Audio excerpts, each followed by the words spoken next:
La mer est une force que nous développons chaque jour. Banque Populaire Grand Ouest et sa marque Crédit Maritime vous présentent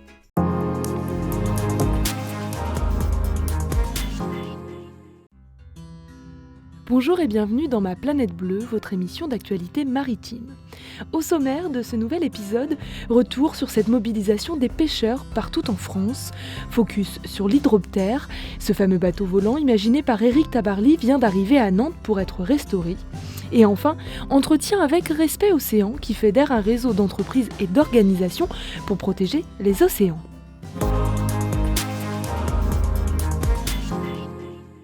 La pêche française en crise. Depuis le mois de mars, les pêcheurs ont multiplié les actions pour se faire entendre. Les raisons de leur colère sont multiples. D'un côté, il y a l'Union européenne et l'interdiction du chalutage de fond dans les aires marines protégées. Et de l'autre, la décision de la France de fermer certaines zones de pêche dans le golfe de Gascogne pour préserver les dauphins dont les échouages sont nombreux. Le secrétaire d'État à la mer, Hervé Berville, a assuré lors d'une visite en Bretagne que l'interdiction de la pêche de fond n'aura pas lieu. Un message qui a visiblement rassuré puisque les pêcheurs ont décidé le lundi 3 avril de repartir en mer.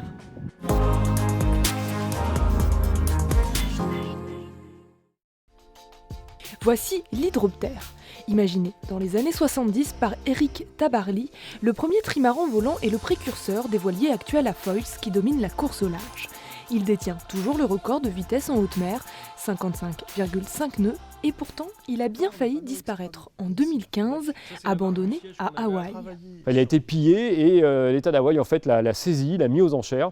Et s'il n'était pas acheté, eh bien il était détruit. Je me suis dit, je peux pas laisser faire ça, je peux pas le laisser partir. J'ai démissionné, je suis parti m'installer à Hawaï du jour au lendemain. Et je me suis associé avec un Américain.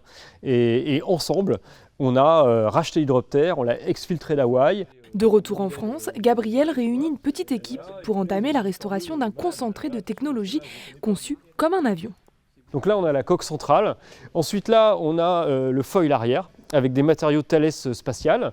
Là, on a les deux bras de liaison qui sont des dérivés des poutres ventrales des Airbus A340, A350, A380. Ici, on a deux amortisseurs et qui sont en fait dérivés du train avant des Rafales marines. Chaque foil, c'est 380 kg de carbone et de titane. Là, on a les flotteurs de l'Hydroptère qui sont dérivés des formes de fuselage des hydravions. Cette restauration n'est pas une histoire de nostalgie, car l'Hydroptère en a encore dans le ventre. C'est un vieux bateau, mais qui est né avec 25 ans d'avance sur son temps. En fait, il est toujours à la page en termes de performance. Il reste le voilier de haute mer le plus rapide du monde et il a du potentiel de développement qu'on essaiera d'explorer si on en a les moyens. Le premier objectif de l'équipe est de refaire voler l'Hydroptère en septembre 2024. Une seconde jeunesse pour fêter ses 30 ans.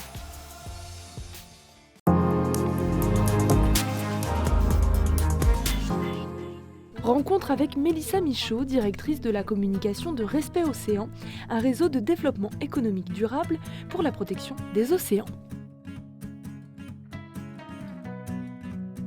Respect Océan est une association qui a été fondée par la navigatrice et scientifique bretonne Raphaëla Legouvello. On est une association qui a, loi 1901, qui a aujourd'hui un peu plus de 4 ans et dont l'ambition est d'accompagner et de fédérer les acteurs dans la préservation de l'océan.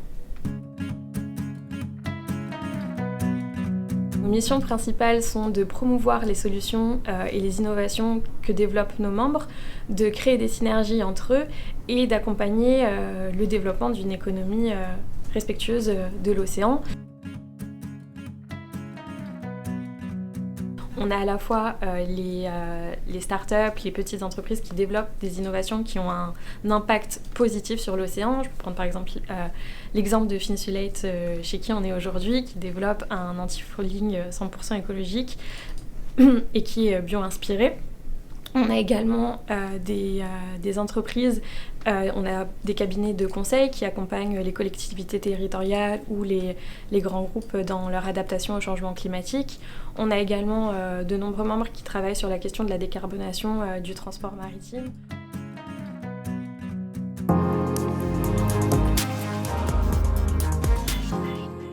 La région Bretagne vient de lancer un appel à projet pour le patrimoine maritime et littoral.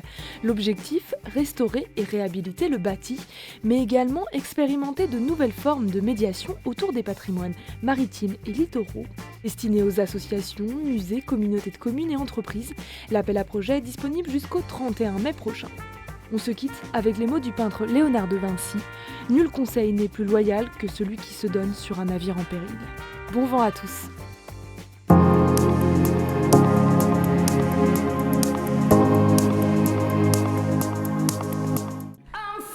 La mer est une force que nous développons chaque jour. Banque Populaire Grand Ouest et sa marque Crédit Maritime vous ont présenté Ma Planète Bleue.